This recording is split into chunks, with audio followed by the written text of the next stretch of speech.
Famous story channel में आपका स्वागत है। आइए आज हम आपको सुनाते हैं सआदत हसन मंटो की मशहूर कहानी खोल दो।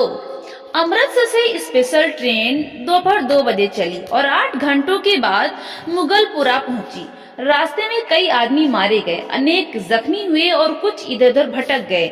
सुबह 10 बजे कैंप की ठंडी जमीन पर जब सिराजुद्दीन ने आंखें खोली और अपने चारों तरफ मर्दों, औरतों और बच्चों का एक उमड़ता समुद्र देखा तो उसकी सोचने समझने की शक्तियां और भी बूढ़ी हो गईं। वो देर तक गंदले आसमान को टकटकी बांधे देखता रहा। यूं तो कैंप में शोर मचा हुआ था, लेकिन बूढ़े सिराजुद्दीन के कान तो जैसे बंद थे। उसे कुछ सुनाई नहीं देता था। कोई उसे देखता तो यह ख्याल करता कि वह किसी गहरी नींद में गर्क है, मगर ऐसा नहीं था। उसके होशो हवास गायब थे। उसका सारा अस्तित्व शून्य में लटका हुआ था। गंदले आसमान की तरफ बगैर किसी इरादे के देखते देखते सिराजुद्दीन की निगाहें सूरज से टकराईं। तेज रोशनी उसके अस्तित्व की रग रग में उतर गई और वो जाग उठा। ऊपर तले उसके दिमाग में कई तस्वीरें दौड़ गईं। लूट, आग, भागम भाग, स्टेशन, गोलियां, रात और सकीना। सिराजुद्दीन एकदम उठ खड़ा हुआ और पागलों की तरह उसने चारों तरफ फैले हुए इंसानों के समुद्र को खंगालना शुरू कर दिया। पूरे 3 घंटे बाद वो सकीना सकीना पुकारता कैंप की खाक छानता रहा, मगर उसे अपनी जवान इकलौती बेटी का कोई पता न मिला। चारों तरफ एक धांधली सी मची थी। कोई अपना बच्चा ढूंढ रहा था, कोई माँ, कोई बीबी और कोई बेटी। सिराजुद्दीन थक हार कर एक तरफ बैठ गया और मस्तिष्क पर जोर देकर सोचने लगा कि सकीना उससे कब और कहाँ अलग हुई। लेकिन सोचते सोचते उसका दिमाग सकीना की माँ की लाश पर जम जाता, जिसकी सारी अंतड़ियां बाहर निकली हुई थीं। उससे आगे वो और कुछ न सोच सका।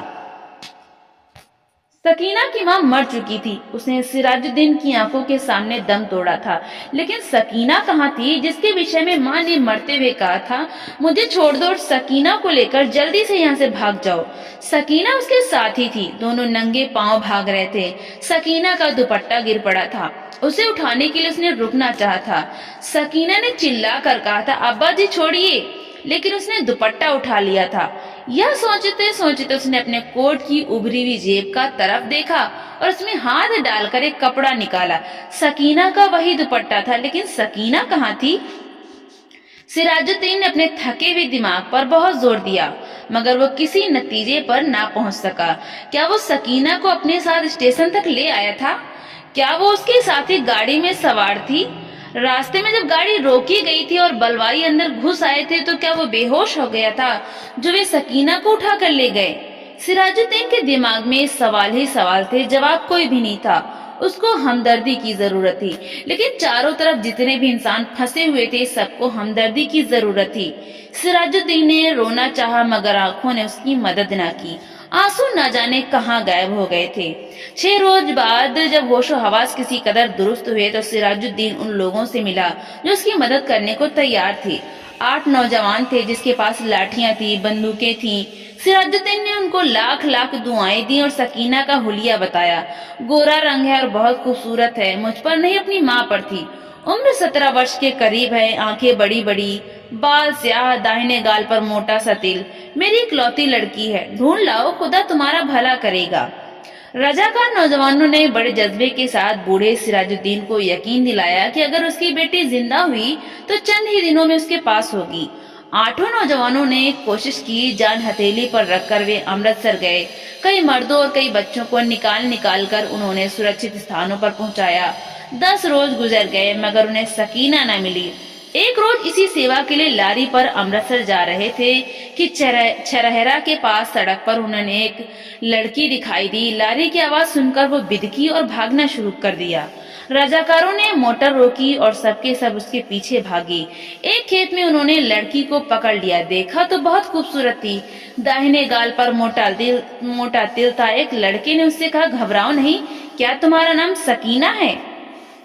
लड़की का रंग और भी जर्द हो गया। उसने कोई जवाब नहीं दिया, लेकिन जब तमाम लड़कों ने उसे दम दिलासा दिया तो उसकी दहशत दूर हुई और उसने मान लिया कि वो सिराजुद्दीन की बेटी सकीना है। 8 रजाकार नौजवानों ने हर तरह से सकीना की दिलजोई की। उसे खाना खिलाया, दूध पिलाया और लारी में बैठा दिया। एक ने अपना कोट उतारकर उसे दे दिया क्योंकि दुपट्टा न होने के कारण वो बहुत उलझन महसूस कर रही थी और बार बार बाहों से अपने सीने को ढकने की कोशिश में लगी हुई थी। कई दिन गुजर गए, सिराजुद्दीन को सकीना की कोई खबर न मिली। वो दिन भर विभिन्न कैंपों और दफ्तरों के चक्कर काटता रहा, लेकिन कहीं भी उसकी बेटी का पता न चला।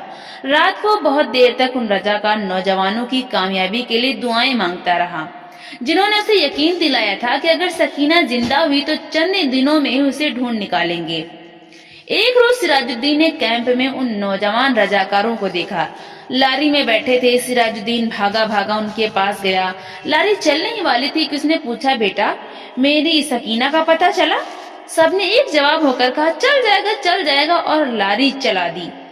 सिराजुद्दीन ने एक बार फिर उन नौजवानों की कामयाबी की दुआ मांगी और उसका जी किसी कदर हल्का हो गया।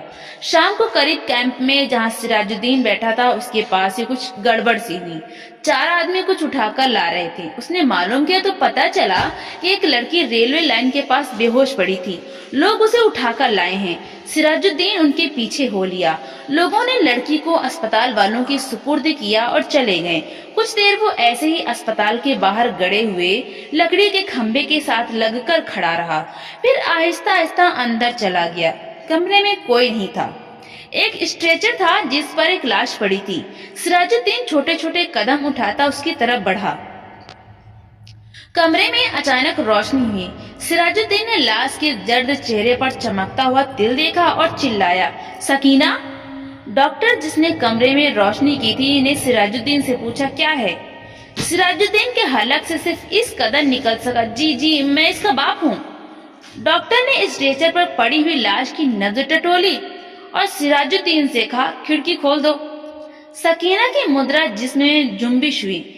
बेजान हाथों से उसने इजारबंद खोला और सलवार नीचे सरका दी। बूढ़ा सिराजुद्दीन खुशी से चिल्लाया, जिंदा है मेरी बेटी, जिंदा है। तो दोस्तों, आपको ये कहानी कैसी लगी? लाइक करें, ज्यादा से ज्यादा शेयर करें और कमेंट करके हमें जरूर बताएं।